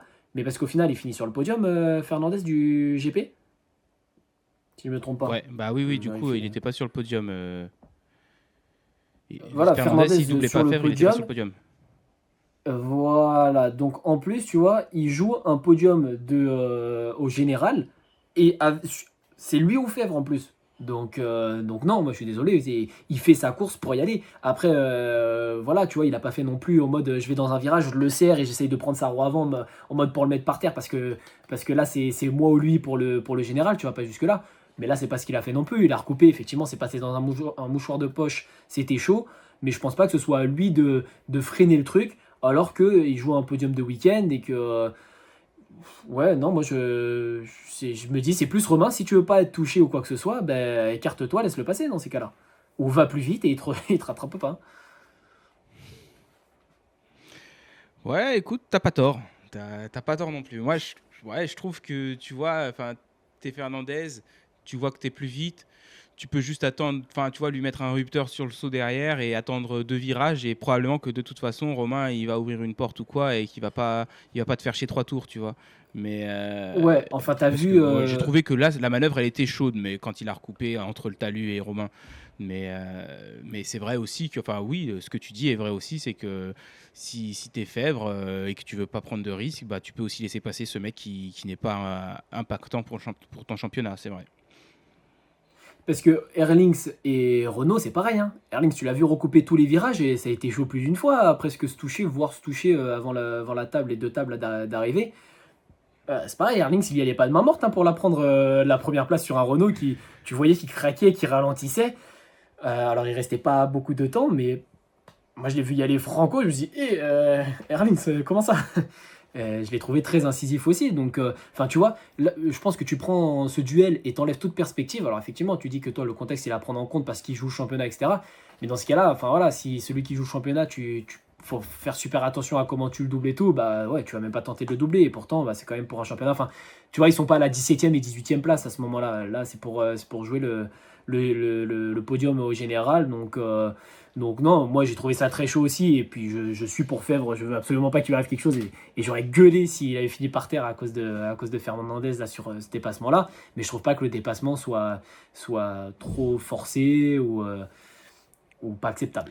Non, au final, le dépassement, il n'y a pas tellement de problème, mais je trouve que c'est plus l'attitude de Fernandez où tu vois qu'il en avait rien à cirer et qu'il voulait sa troisième place, Mhm. peu importe le prix au final, tu vois. Alors que je trouve que dans les championnats que j'ai pu voir par le passé, il y a généralement cette courtoisie en fin de championnat où on prend en considération le contexte et où si tu es un mec qui joue le championnat, je vais pas prendre le risque de te le gâcher, tu vois. Je vais faire ma course, mais je vais peut-être pas rouler aussi agressif que je l'aurais fait en début de championnat quand on est tous dans le même. Et tu vois, Erlings et Renault, ils sont dans le même bateau. Les deux, ils sont hors championnat. Les deux, ils jouent juste pour cette manche-là. Et bon, Erlings pour le général.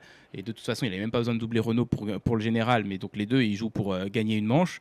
Et donc, bah, là, vas-y, comme ils disent en anglais, retire les gants et tapez-vous comme vous voulez, tu vois. Mais dans le cas de Fèvre et de Fernandez, c'est quand même, il n'y a pas le même enjeu pour les deux. Donc, moi, je trouve que c'est un petit peu à prendre en considération. Mais après, c'est vrai que ce que tu dis est également vrai. Où de toute façon, Romain peut tout simplement céder la place. Et puis, après, comme je t'ai dit, il n'y a pas de règle qui est écrite. Et Fernandez, il a le droit d'en avoir rien à faire du titre de Romain et d'aller. Même s'il voulait le mettre par terre, limite, il a le droit, tu vois, tant que ça reste dans les règles et qu'il ne se fait pas sanctionner, bah, c'est qu'il avait le droit. Mais je trouvais que ouais, il aurait juste pu être peut-être un peu plus courtois. Mais bon, ça doit pas être. Ouais, mais ce qui est à prendre en compte, c'est que Fernandez joue quand même lui un podium au général. C'est que cette courtoisie, quand tu prends l'exemple de Conan qui remonte de derrière, bah oui, les gars, là tu remontes de derrière, t'es 15e, t'es 12e, t'es 13e, enfin 10e même, tu vois, 5e même à la limite, tu vois. Bah tu vas pas forcer, tu te dis le mec il joue Hmm. le titre et tout, je vais pas retenir pour que ce soit 6 ou 7, ça va pas changer grand chose aux gars. Entre un podium par contre et pas un podium, alors je sais pas comment sont les bonus en GP ou quoi que ce soit, mais quoi qu'il arrive, ça change quand même la donne, podium ou pas podium. Donc tu vois, je pense que peut-être que Fernandez, il aurait eu cette courtoisie s'il était à la 12e place et qu'il voit Romain devant lui ou qui remontait, bah, peut-être qu'il aurait moins forcé. Là, lui, il savait qu'il avait le podium à la clé et donc il y a son intérêt aussi. À un moment donné, il roule aussi pour lui, pour prendre des sous. Et je pense qu'en plus, c'est un Fernandez qui, les podiums, il veut les prendre, quoi. C'est pas comme s'il y en avait, je sais pas combien à son Hmm. actif et que ah, si je rate un podium, et encore, je sais même pas qui penserait comme ça, genre oh, un podium de plus, un podium de moins, c'est pas très grave. Ouais, ouais, c'est juste, c'est juste. C'est juste. Oh, tu voulais ajouter quelque chose sur la catégorie MXGP ou on passe au MX2? Non, non, c'est tout. Bah écoute, MX2, opportunité ratée pour The Wolf, hein, tout simplement. Je Je me crois qu'il souviens y en a un qui même avait mis plus trop. dans les commentaires, là, je crois il y a quelqu'un qui avait mis justement que, en gros, il misait plus sur la Gunfelder parce que c'était deux terrains en terre qui suivaient et que la Gunfelder était sans doute meilleure que D-Wolf sur la terre. Bah, ça s'est confirmé là, pour le coup, la Gunfelder a confirmé et D-Wolf a manqué son coup. Ouais, ouais, ouais, c'est USA Addict, petit clin d'œil qui nous a dit ça dans les commentaires. Euh, et ouais, ouais, je crois qu'il y a une manche où The Wolf reprend des points sur la Gunfelder. Je sais pas si c'est pas la qualif ou je crois que c'est la qualif. Et après première et deuxième manche, il finit derrière à chaque fois. Mais là, du coup, Ouais, j'ai pas noté les points, mais il reste une épreuve et je crois qu'il doit y avoir 15 points d'écart ou quelque chose comme ça entre les deux. Donc là, ça 16, va je être crois que c'est. compliqué quand même pour The Wolf. 16, ouais, voilà. Ça va être compliqué pour The Wolf. Après, je sais pas, le circuit en Australie, si c'est. Bah, peut-être que c'était une certitude de la part du SA Addict et que c'est vraiment et que c'est de la terre. Je sais, c'est la première fois, je crois qu'ils y vont, donc je sais pas comment est prévu. Je crois que c'est encore un terrain très artificiel. D'ailleurs, je veux parler très rapidement du terrain du MXGP de Chine, qui est. Enfin, de toute façon, oui, ça se voit, il est tout aussi artificiel que le terrain du MXGP de Turquie la semaine dernière. Je l'ai trouvé quand même beaucoup mieux au niveau du tracé. Enfin, les sauts, tu vois, c'était difficile de les prendre de l'intérieur. Fallait soigner les virages. Tu avais des vagues qui étaient quand même assez grosses. Alors, tu pouvais pas trop les enrouler. Il fallait faire des doubles, mais c'est pareil. C'était quand même difficile pour les pilotes. Et je pense que même sans les conditions météo, la piste aurait été un peu plus compliquée à négocier que celle de la semaine dernière. Sans parler du fait qu'elle avait l'air aussi moins rapide. Et moi, les terrains qui sont déjà en tant que pilote du dimanche matin, les terrains tout plats très rapides, j'aime pas ça. La vitesse, ça me fait peur. J'ai pas envie de me croûter en étant à fond de 4 ou fond de 5. Et là, ouais, le terrain était moins rapide, les sauts plus gros. Tu les voyais souvent se mettre des cours sur des tables et tout, surtout quand ils prenaient les intérieurs, même en MXGP. Et ça a permis de créer quand même des différences. Et j'ai trouvé le terrain beaucoup mieux que celui du MXGP de Turquie.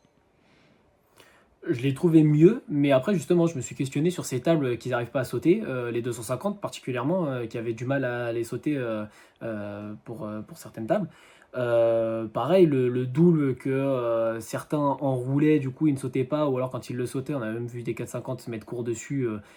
Ouais, je me questionnais un peu là-dessus, tu vois, au départ, je me suis dit, bah, j'avais l'impression que ces tables-là, justement, n'étaient pas super bien faites. C'est qu'ils atterrissaient souvent sur le bord, ça les faisait rebondir à plat derrière, tu vois. J'ai pas trouvé ça top top. Mais par contre, effectivement, ça avait l'air quand même un peu plus sélectif aussi. Il y avait des portions, justement, avec de l'ornière. Ça rendait le truc un peu technique et moins rapide. Donc, dans l'ensemble, je l'ai trouvé pas mal. Mais je me suis ouais, quand même questionné sur ces tables. Je trouvais ça étrange un peu que... Enfin, on parle des meilleurs pilotes du monde aussi, là en 250 qui n'arrivait pas spécialement à les sauter. Et je suis pas persuadé, enfin, j'arrivais pas à bien voir le virage d'avant, tu vois, ce que ça donnait, parce qu'il y a des fois, tu les voyais sauter. Mais du coup, est-ce que c'était vraiment plus rapide, selon eux, de serrer l'intérieur et de pas sauter totalement la table, ou d'écarter un petit peu son virage? Après, il y a toujours la question de fermer la porte aussi, hein, si tu as quelqu'un derrière toi ou quoi. Mais, ou d'écarter son virage pour prendre un peu plus de vitesse et la passer complètement, parce que c'est vrai que quand tu les voyais rebondir, entre celui qui la passait, ça crée un écart directement. Donc ouais, je sais pas trop, la faute à la piste, au pilote ou pas, hein, ça se trouve encore une fois c'était stratégique et chaque fois qu'il y en a qui ne les sautaient pas, c'était parce qu'ils fermaient la porte avant. Pareil sur ce double où il y en a certains des fois qui l'enroulaient. Ouais, je suis partagé. Après, je pense qu'il y a un petit peu de conditions météo qui ont fait ça. Ils ont pris une grosse averse, je crois, le samedi soir après les qualifs. Et on l'a vu le dimanche, il y a eu des portions de piste qui étaient très molles. Je pense que ça a joué un petit peu sur le fait que certains sauts étaient, notamment après le deuxième virage, là où Luca Konen tombe au départ de la deuxième manche. Je pense que ce double-là qu'ils ont roulé souvent, si les conditions sont pépites, à mon avis, ça saute beaucoup plus. Surtout que l'extérieur était pas mal. Et je pense que les pilotes ils seraient plus souvent allés le chercher pour ensuite sauter. Et aussi, je pense que le fait d'atterrir derrière, il y avait l'air d'avoir beaucoup d'ornières. Donc c'est là aussi où peut-être que sauter, mais pour ensuite devoir freiner fort parce que tu as plein d'ornières et qu'il ne faut pas se rater, il ne faut pas en mettre une roue dans l'une et la roue arrière dans l'autre.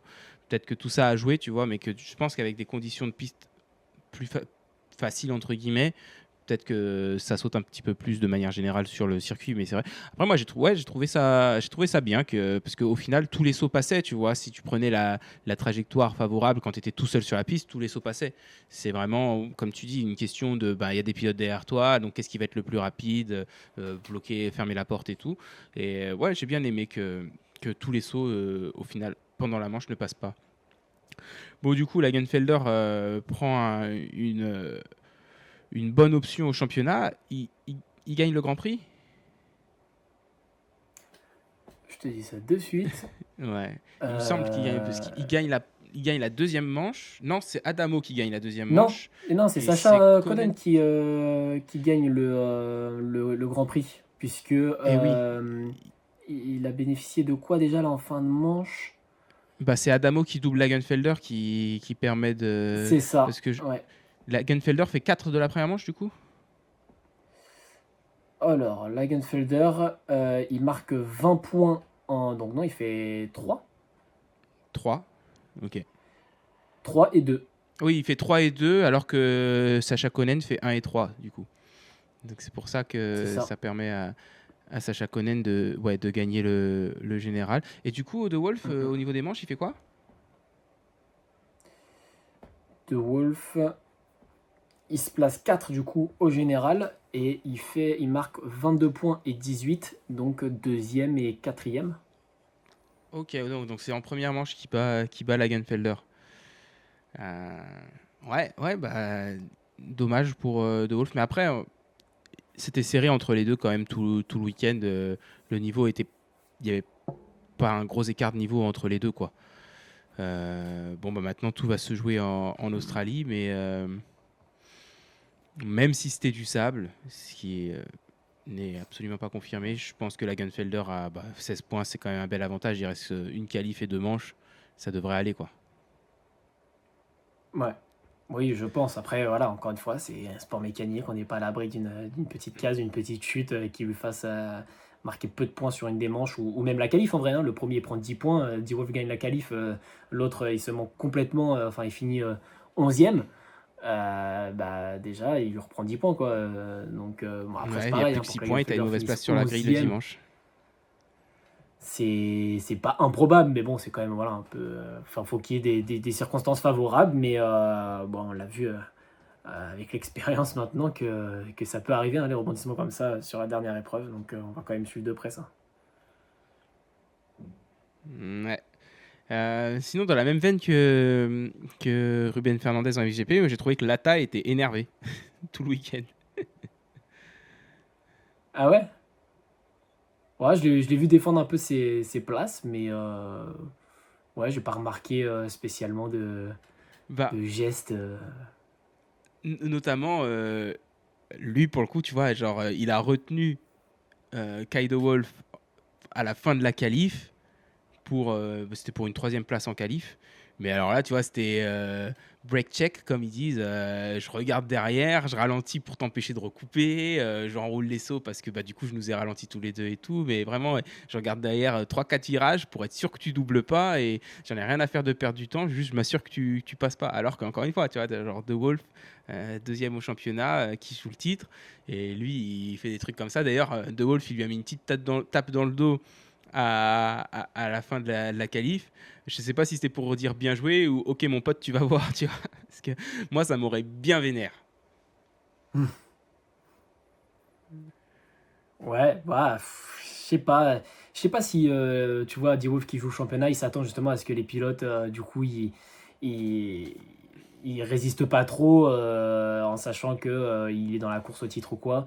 Ou si en fait justement il s'attend à ces bagarres-là et là voilà, il s'est fait battre parce qu'au final il l'a retenu, il l'a fait chier, mais donc il a fini par rester devant Lata, c'est ça? Ouais. Ouais, donc tu vois, c'est en plus tu m'as fait chier, mais bon, t'as réussi ton coup, quoi. Enfin, t'as fini devant moi. Donc en gros, ça valait le coup. Que c'est vrai que enfin, euh, tu verrais un pilote, je sais pas, beaucoup plus loin, qui commence à jouer à ça. Genre, mec, qu'est-ce que tu fais en fait? Tu vois, euh, je suis D-Wolf, t'es je sais pas qui. Commence pas à freiner dans les virages pour m'empêcher de passer, alors qu'en vrai, je te colle 3 secondes au tour, par exemple, tu vois.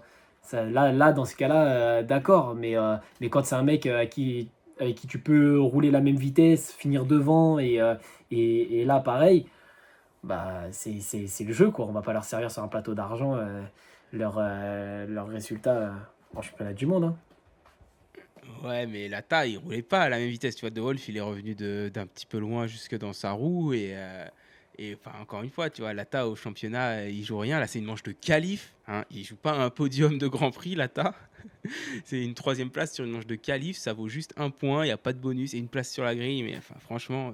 Et encore une fois, il y a défendre ta position, puis après, il y a défendre comme Lata l'a fait là en qualif. Genre, c'est vraiment, il a joué comme si c'était la position de sa vie, et ouais, je nous ralentis et tout, mais non, tu passes pas. Et c'était pas genre, bon bah écoute, si t'es meilleur et que tu trouves une solution, vas-y, double-moi, mais je vais pas t'ouvrir la porte, tu vois, c'était même pas ça. C'était genre, non, non, t'es meilleur, mais je vais tout faire pour que tu passes pas, quoi.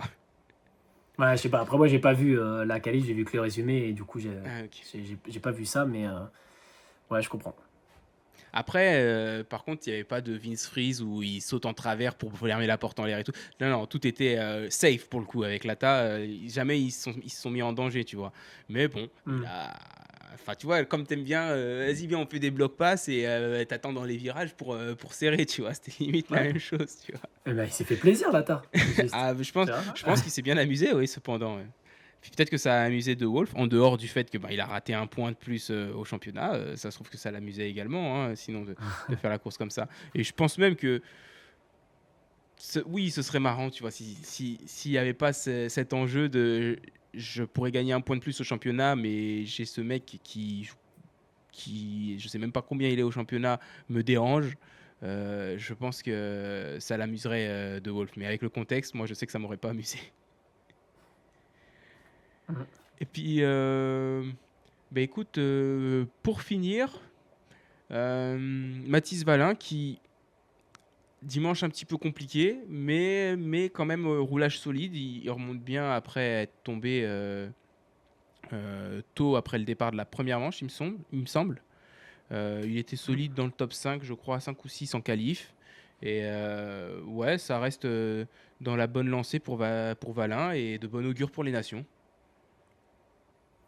Ouais, ouais, ouais, effectivement, dès le premier tour, là, ça fait troisième virage. Le troisième virage, là, il se fait pousser un peu dans l'extérieur. Il va dans le mou, il plante et il reste coincé sous sa moto. Donc, il perd pas mal de temps. Mais du coup, c'est dommage au point de vue du résultat. Mais effectivement, le roulage avait l'air plutôt bien.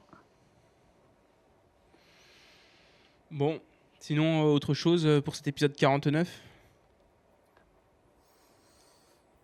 Bah, on n'a toujours pas vu Prado sur la KT. Donc, non, rien à redire, hein. Ah, c'est vrai, remarque, non, merci Levi Kitchen, on a quand même eu beau sujet de conversation du coup pour l'épisode de cette semaine. N'hésitez pas, hein, si jamais il y a des pilotes des divers championnats qui nous suivent, allez-y, faites des dingueries sur la piste à Vegas, hein. Je sais pas si tu as vu, c'est Tomac dans la conférence de presse. On lui a demandé et il a dit bah, si j'étais à moins de 9 points, alors oui, en arrivant à Vegas, oui, là, on sort les torpilles et tout. Mais vu que je suis pas à 9 points, bon, après, ça reste Vegas, on va lancer les dés et on verra bien. Mais j'ai pas trop de raison d'aller percuter qui que ce soit, quoi. Mais ça m'a Ouais. tué quand il a dit si j'étais à 9 points, on sort les torpilles. C'est un fou. Ouais. Bon, bah, sur ce, Clément, merci. MGT Design, MGT Design Racewear, merci, merci du soutien. Merci à vous de nous avoir suivis, ceux qui sont encore avec nous après quand même 1h20 de podcast. Et on vous retrouve la semaine prochaine. Et ben, on va avoir des champions hein, la semaine prochaine. On va avoir 4 champions désignés. 4 champions du monde, parce que c'est le championnat du monde de super motocross et le championnat du monde de motocross. Tu préférerais être champion du monde de quoi, toi? Motocross ou super motocross? Franchement, entre ces deux-là de titres, je sais pas. T'as un Ouais, franchement, je championnat sais qui pas. a à Faudrait que peine j'y 3 ans réfléchisse. qui vaut 1 million et t'as un championnat qui a, je sais même pas combien d'années il a, le championnat du monde de motocross, mais je sais que le championnat américain il a 50 ans. Je pense que le championnat du monde il doit être à peu près dans cette veine-là. Et donc quand même beaucoup plus d'histoire et de prestige. Mais bon, l'autre championnat de 3 ans il vaut 1 million. Ah, c'est sûr que pour l'argent, je crois que du coup, t'en fais plus. Enfin, ouais. Ouais, non, si, quand même. Bah, après, il y a l'autre saison et ils sont payés par le team, les sponsors, etc. En plus, mais. Parce que tu gagnes combien quand t'es champion du monde? Je sais pas. À mon avis c'est pas 1 million, mais je sais pas. Et c'est Ouais. Anstey qui avait dit que quand il avait gagné un Grand Prix en catégorie MXGP, je me demande s'il avait pas dit que sa prime constructeur, c'était pas genre 4 000 € ou un truc comme ça, tu vois. J'ai 4 000 et j'ai 11 000 en tête. Mais quoi qu'il en soit, on est très loin des 100 000 $, des plus de 100 000 $ que tu gagnes dans un team usine euh, aux États-Unis. Et c'est à l'époque où il était chez Husqvarna usine. D'ailleurs, Hmm. c'est USA Addict aussi, et je crois que quelqu'un d'autre nous a dit dans les commentaires que De Wolf monte en 450 toujours chez Husqvarna l'année prochaine. Et c'est vrai que j'y réfléchissais et du coup j'ai regardé, il n'y a pas de pilote 450 Husqvarna sur le plateau MXGP cette année. Ah oui. Ouais, Ok. je sais pas si KTM va remplacer Harlings ou va rouler que avec Conan en 450 l'année prochaine. Bah, pendant un moment, j'avais entendu des rumeurs comme quoi Sacha montrait aussi que le deal c'était de faire la même chose et que les deux étaient en 450. Donc ça me paraît un peu surprenant, mais à la fois ça me paraissait très surprenant aussi quand Lucas était prévu en 450. Je m'y attendais pas du tout pour le coup. C'est vrai que d'habitude, quand tu vois monter en puissance, tu t'attends à gagner des titres d'abord en MX2 avant de passer en MXGP. Mais du coup, bah ouais, je suis en suspens par rapport à ça. J'avais entendu ça, je sais pas ce qu'il en est maintenant. Et on met qui avec Sexton chez Kawa l'année prochaine aux États-Unis?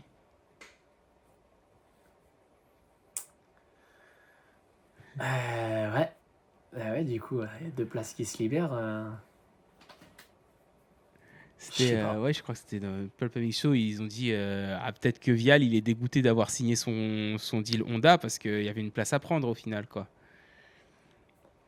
Ouais, en plus, au début, c'est ce que je me disais. Je me suis dit, mais pourquoi Vial il irait pas chez Kawa en même temps que Sexton, vu qu'ils sont grave potes en plus tous les deux, un petit coup de piston là et ils rentrent tous les deux. Mais bon, ça aurait fait aligner trois pilotes, puisqu'à l'époque il y avait encore Prado du coup. Mais en tout cas, non, c'est Prado qui se frotte les mains du Ouais. départ de Vial, parce que le fait que Vial ne prenne pas son contrat, ça libère une moto, justement, et sur laquelle, du coup, visiblement, il va pouvoir rebondir, le garçon. Ouais, de ouf. Sinon, il y avait Marchbanks qui est dans les discussions que j'ai entendues. Ça parlait un petit peu de pourquoi pas Marchbanks chez Kawa, mais c'est Nicoletti qui est assez proche avec Marchbanks. Disait que, à son avis, il ferait jamais ça parce que ce qu'il y a, c'est que chez Kawa, pour le futur, il réserve un peu la place pour Kitchen. Et du coup, ben, Marchbanks, il se retrouvera un peu dans la situation de Savachi où il va être sur la moto 1 ou 2 ans, mais quoi qu'il fasse, ben, après, il sera dégagé pour laisser la place à Kitchen. Alors, j'ai envie de dire que encore si c'est 2 ans, tu as le temps de faire tes preuves et après d'aller signer un autre contrat ailleurs. Mais si c'est qu'1 an, tu vois, il suffit que tu te fasses un petit peu mal ou quoi, que tu rates des courses et que tu n'aies pas eu trop le temps de t'adapter. Et bah, après, tu te retrouves dans une situation pas terrible où tu n'as pas de guidon et c'est compliqué. Et puis sinon, Roxane n'a toujours pas signé son contrat chez Suzuki. Et il est Tiens, pote lui aussi avec Sexton. c'est vrai. C'est vrai, c'est Mais vrai. a priori, il s'attend à retourner chez Suzuki quand même. C'est pas encore signé, mais ça devrait se faire. Il l'a dit lui-même. Bon, bah voilà, c'est tout. À la limite, on va peut-être Ça me réfléchir un semble petit bien. peu. On va essayer de deviner qui sera chez Kawa avec Sexton cette semaine et on revient avec des spéculations croustillantes la semaine prochaine. Allez Allez. Clément, merci, à plus.